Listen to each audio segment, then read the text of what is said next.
Good afternoon, ladies and gentlemen. Today I want to discuss a major issue that is not discussed very often, but is a problem for people worldwide: the shortage of medical professionals. Imagine one day you notice your heart is beating in a weird pattern, so you decided to make an appointment to see what the issue is. However, in order to see a heart specialist, you have to wait up to multiple months because they are booked up. You have to just sit and risk a heart attack just to be seen. Nothing you could do. No matter who you call, nothing. They're just going to keep telling you the same thing. You have to keep waiting for an appointment. This is something that affects not just people in our own country, but people around the world.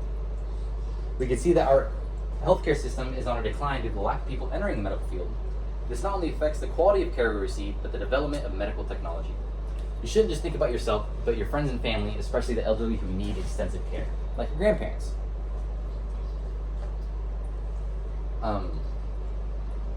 While this may seem like an irreversible downward trend, there are many different paths and outcomes we can take in order to see a brighter future. There are various different reasons of why we have such a steep decline in people in the medical field. According to the AAMC, the Health Resources and Service Administration has currently designated 7,488 medical professional shortages areas for primary care. These are areas in which over 70 million people are just stuck waiting to see a professional. It could be for various different reasons, from a cold to up to a heart attack, and they can't see anyone because there's no one who can give them the care that they need. I personally work as a medical assistant, so I see firsthand how bad it is. At work, I'm completely swamped with patients who are calling to get an appointment.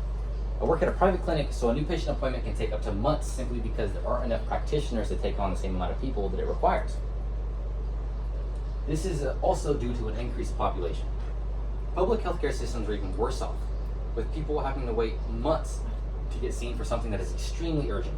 According to the Daekyunese University, by 2025, the firm forecasts shortages of more than 400,000 home health aides and 29,400 nurse practitioners.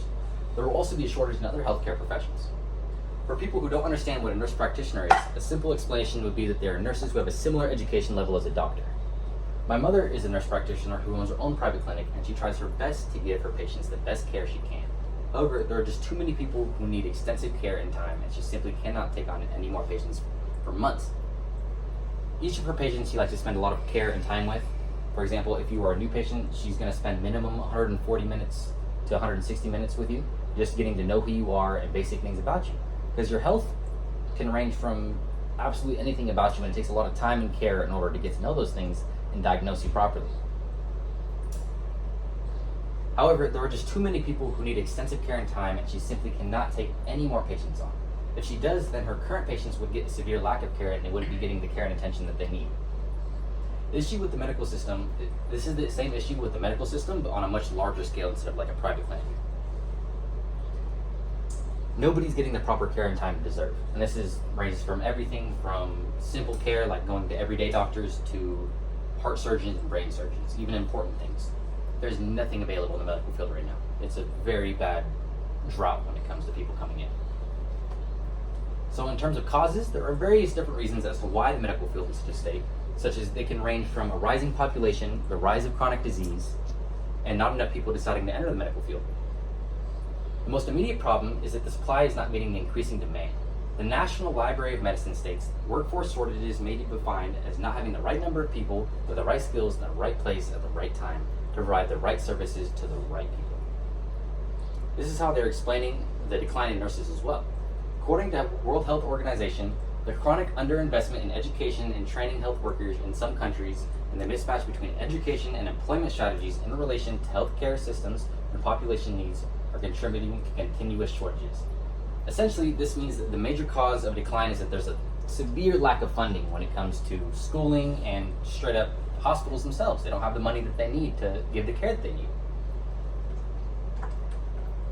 And this is a major problem in many different countries worldwide, not just in the US. While all the current healthcare system professionals are retiring, the supply of new ones to replace them are dwindling, only while the demand for them are increasing at the very same time. Being a medical professional takes a lot of time, patience, and care.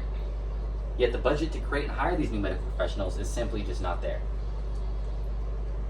And another issue is the fact that many of these nurses and doctors that currently exist are completely burnt out. They're completely swamped with patients who just, none of them are getting the care that they need. And a lot of these professionals join because they actually care about what they do. And they can't do what they want to do and in the proper way. so they're going to go find other careers and they just straight up leave the medical field entirely.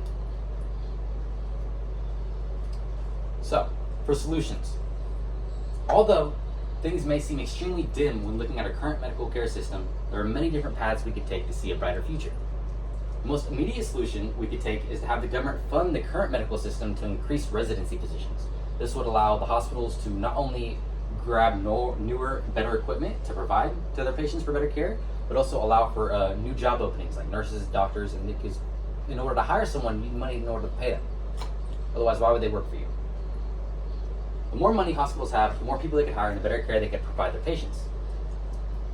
They could not only that, but they could also fund the current medical and nursing programs available so they could increase the load of students they could take at one time and give them a better education at the very same time. This is something that would improve absolutely everyone's quality of life. Everyone, across the board, no matter where you are. There is no downside to giving our medical professionals both better tools and a better education to use them. Another solution is to adjust the workload and quality for our current medical professionals. We must address the fact that they're not getting what they need or deserve.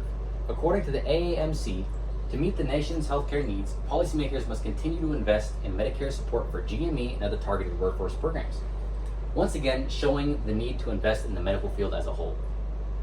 Another promising solution is the new option of telehealth. This gives both doctors and patients the option to receive medical care and advice virtually from home. This would allow medical professionals to reach patients who live in more remote areas as well, who may also need very urgent care. Another way to help the medical field is to watch your own health. There has been an increase in chronic disease and obesity over the years, which is due to the lack of public health and education. While this may not seem like a major problem now, over time society will see that this is actually a very life or death situation that needs to be handled as soon as possible. We need to focus on giving people more opportunity to enter the medical system, along with addressing the issue before it's too late entirely. Thank you. Great afternoon. Thank you.